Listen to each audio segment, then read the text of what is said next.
Hello everyone and welcome back. I am Duke Silver and today we're playing Skip the Time Skipper.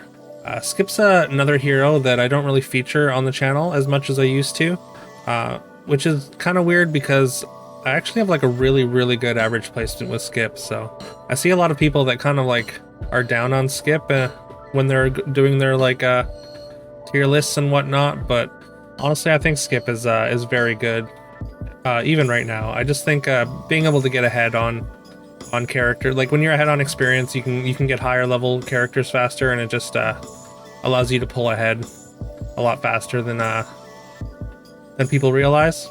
So yeah, I'm a big fan of Skip, and we got a pair of Vampires here to start, which like I mean I don't love Vampire, but being able to start with Vampire Candy Rain is actually very good. Even a Vampire on turn 1 is usually not too bad, since usually it'll slay and then trade with something. If the opponent has 2 characters, and you can often draw the first one, or the first combat you're involved in. And yeah, we pick up a couple Shadow Assassins here to go with our slowly scaling Vampires, so those actually fit in quite well. Although this opponent is very large, Pop has found a couple supports already and already has a level 4 character. But fortunately, we are gonna draw the fight, and we're gonna trade pig gold, so that's kind of a wash. And then we find a Sporko immediately on level, or sorry, not immediately, but we find a Sporko. And here we can either roll and try and hit something, but I think it's still worth it to just take this lucky. It's gonna give us a little bit of econ, because like we're not really benefiting off the pig. Like we're not quite strong enough to be winning fights. Like we're getting a lot of draws, so this lucky should allow us to buy some extra characters, hopefully. And again, we trade pig gold and we get another draw, so we get our value from our lucky here, though. Definitely don't mind picking up a monster book. I think it's just a very solid character, even if you're not scaling things. Just like the casting a random lightning bolt or fireball or something is generally very good. Yeah, since we're not really getting pig gold here, I like selling for this Blessing of Athena. It also makes our Sporko a 4/4 and our backline, or our backline Shadow Assassins, giving them extra toughness is always good. Not enough to survive a lightning bolt or anything, but still relevant, I think. Yeah, apparently that opponent disconnected or just gave up. Most likely disconnected, as usually with Waddle, there's always a path back into the game, even if you take damage early. And I do really like Crystal Ball, but I think it's Treasure Map. We're on level 5 here, so we've just got, since we have so many opportunities to get Nian at level 5, I think it's just Treasure Map there. Even though we have the pair of Shadow Assassins, and yeah, well, I think it's just a pair of Shadow Assassins to be a potential hat. And also we don't have any other mages, so I think it's just not worth really leaning into it there.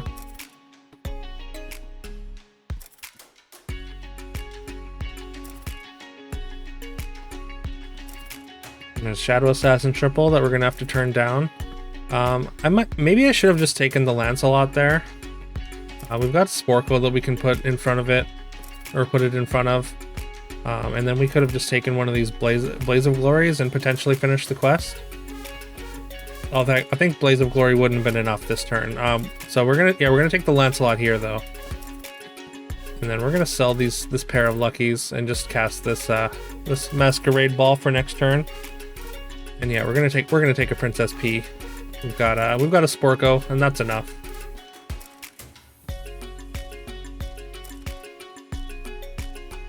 Trouble goes on the Black Cat, unfortunately.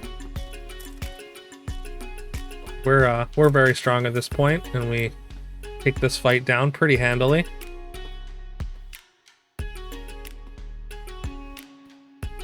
So now all we need is one Blaze of Glory, and we can finish this Lance quest and get a level 7 treasure. We keep getting offered Shadow Assassin triples that we're going to keep declining.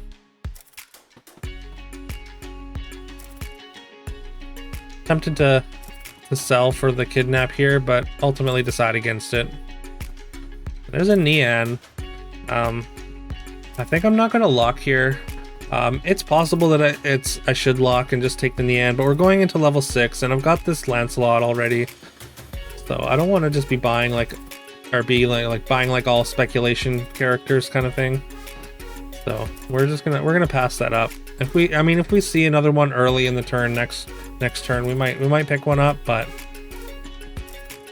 I think I'm kind of focused on getting this Lancelot, who does keep slaying, so power keeps increasing. Now all we need is the +7/+7 to a royal spell, and again more Shadow Assassin triples that we're just going to decline. And for the same reason we didn't take the Nian in the last turn, we're not going to take the second big pigs. We're not really set up for big pigs here. But there's a Sporco triple here, and I'm just gonna take it. I mean, like we're having a hard time finding spells to get this level 7 treasure. We are very healthy, but we're still just kind of spinning our wheels every turn, just rolling for stuff. So I think it's worth it to just fire it off. We'll take the level 6. It's not incredible, but I mean, it's not so bad either. And we're gonna get a level 5 out of this Lancelot now, so kind of unfortunate that the mummy goes immediately onto the support that we get the stats on. We do get their pig gold, but we do lose the fight by quite a bit. So I'm glad we fired off the treasure. If we started losing fights while just spinning our wheels looking for that level 7 treasure, then we're gonna be in real trouble. But yeah, I'll take a Hand of Midas, which gives us a golden Princess P, and that's gonna be just an insane power boost for now, or immediately. And then we're gonna take a pumpkin here. I mean, we got this singing sword, so we're perfectly set up for pumpkin. So we're gonna get some evil stuff on the board here. And yeah, as much as I wouldn't mind just like waiting for an evil twin for Princess P, I think we're just gonna fire this shard off. I consider sharding the Lancelot instead, but I think there's just way better hits on level 6. And we get an Ashwood, which is fine. It's definitely not exactly what we wanted to hit. We were hoping for another pumpkin or maybe even a Doom Breath. But Ashwood is not a bad consolation prize. Getting all these summons is really great with the singing sword. Take out the Morgan. Yeah, we'll take another big pigs because we have the singing sword now. And there's another pumpkin, but we do have a ghost fight here, so I think I'm gonna fire off the It Was All a Dream to change heroes. This is just a really great spot to be switching heroes, just in case. Like, I mean, that way we've got our spell slot open for combat spells against actual opponents. Just deciding whether it's better to pick up the pumpkin or cast a spell, and we go with the spell. Yeah. And yeah, beauty. I think it's beauty there, not close. We don't have any treasures for celestial tigers, and the other ones are pretty just mediocre. And honestly, beauty opens us up to a lot. Like, we can find like good boys and well, I guess just good boys and more pumpkins. But still, and it's like it's a built-in evil P comp, so we can take evil supports and put them behind Princess P and get a bunch of stats that way. And we're gonna take a Bearstein. I mean, we got these double big pigs with the singing sword, which is gonna end up being a lot of attack for the animals that get summoned. And also, there's potential that the pumpkin can pop out another big pigs and increase stats that way. Or increase the stats of a big pigs that gets summoned.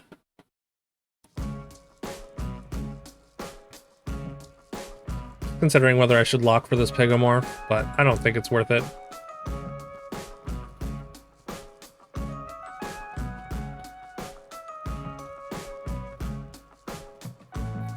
He gets attacked into immediately, which is kind of what we want anyways. So Frees up some spots for our animal summons, which trade with their front row, but they also have a pumpkin for the front row. And they got a very big Jormungand back there.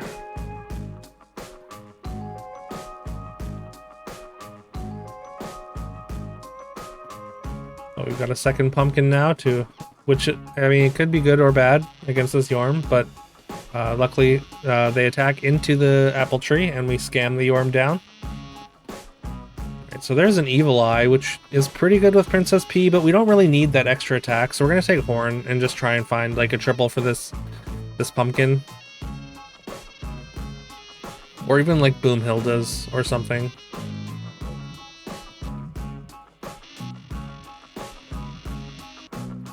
Considering buying this Sporko or just casting this Roll the Dice.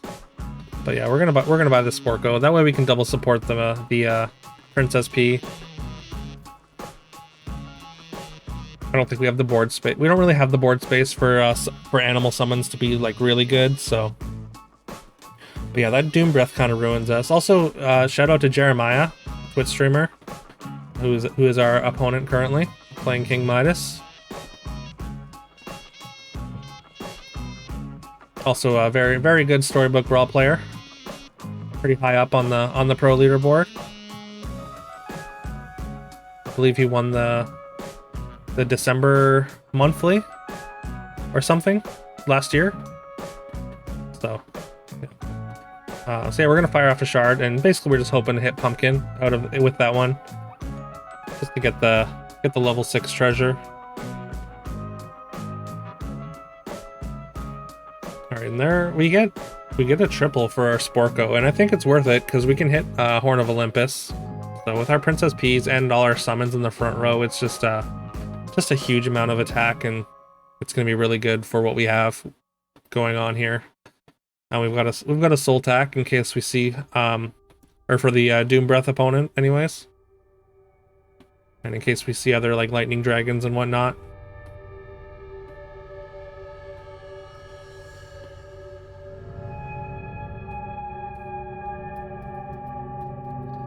Ghost goes down.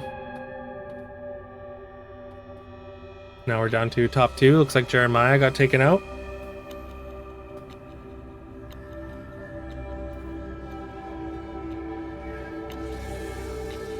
Considering whether I should cast this Drink Me potion to try and find a Pigomorph, but I think there's so many hits that we can find that I think it's worth it to just not. Also, I took another Princess P, which is going to give us a lot of stats in the front row. Although I think I might be considering just sharding it. Like, all the extra attack on the back line is probably not going to matter too much. Like, we're already putting like almost 200 attack on our supports, so we fire off the shard, and this time we do hit pumpkin. So, I mean, spear would have been really good, but we've got so much attack, and like it's not going to add enough toughness to really matter. So we're gonna see what's in the box anyways. I don't think this opponent had the Doom Breath. No, they didn't. So we didn't have to bring in the Soul Tack, but they've got a pretty decent Slay setup going on. They don't have Horn or Evil Eye, but they do have Baba Yagas and a lot of attack, and the Jorm in the back is very, very big. So basically, we need to get some giant ranged attacks on it with our Sporko here, and we do. But unfortunately, they have Phoenix Feather. They resummon and win the fight there. So there is a plus 100 magic sword in the box, and we don't really need that extra attack on the Doom Breath. So we're just gonna put Princess P in there. So, and I think after we see the size of those Jormungands, we're gonna need all the attack we can get on our support. So I think putting Princess P there is kind of a no-brainer. And we'll take another Princess P. I know we sharded the last one, but now we know how valuable the attack is going to be on the back. Like, I think it's just definitely worth it. All right, we get a Doom Breath attack off, which takes out one support. Not quite enough to swing the combat. They get to resummon their Jormungand. And yeah, we're gonna lose by even more this time, going down to 2. So at this point, we're do or die, and I feel like yeah, we're gonna put a bunch of toughness on these Princess Peas now. Because I think if the supports can tank a hit and also get their ranged attack off, then we're gonna have a way higher chance of winning the fight. And then there's also a good boy here. Having Doom Breath in slot 2 is a little bit awkward because like if we don't get to go first, it feels like it takes forever for it to get to attack. And we've got exactly enough that we can sell for this good boy, and I think we're gonna fire it off. Putting the extra 100 attack on the good boy as well as all the support stats, and then those going onto the P's and then going onto the supports is gonna add so many stats. So also we get to attack with our good boy first, so we put all those stats on everything, and then Pumpkin dies and summons into the plus 100 attack slot. We've got another Jormungand though, but now our supports can tank a hit from these Baba Yagas and are attacking for 800 at a time, so we win that fight.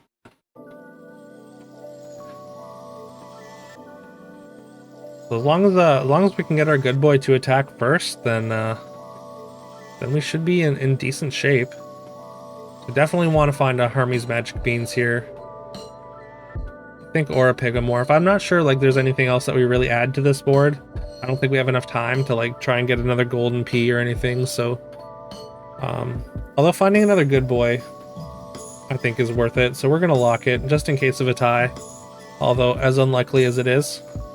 And they have adjusted and brought in a Doom Breath, which fortunately doesn't slay, so their Phoenix Feather actually kind of gets I don't want to say wasted, but used up on their Chupacabra. And we get some decent attacks, and we get the draw. So we get to buy the second good boy.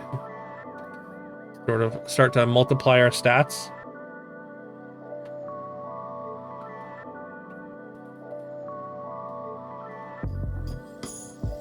And yeah, at this point I can't even cast that Genie's Wish and hope for a combat spell, because if we hit Forbidden Fruit and just die, then that would be just too tragic. So yeah, I think we also wanted to find a Sporko, or not Sporko, a Sultak because of this Doom Breath. But we do get our attack off first with the good boy, but it's not enough toughness to save their second Sporko. But the Phoenix Feather gets used up by the Chupacabra, and they don't get enough slays for the Jormungand to be big enough, and our Sporko is the last character standing, and we win the fight. So yeah. That was a pretty good back and forth with finals against a different Slay opponent. You didn't see the like really OP treasure setup of like Horn and Evil Eye, and yeah, we just managed to find enough stats to take him down. So yeah, if you found this video enjoyable, please leave a like and subscribe if you haven't already. It really helps the channel out, and I really appreciate it. Leave a comment. I respond to every comment, and I like hearing from everybody. So yeah. Also, I've started streaming on Twitch. So follow me over on Twitch. My Twitch will be in the description, along with my Twitter and Discord link if you like to follow me there as well. And yeah, I guess I will see you tomorrow.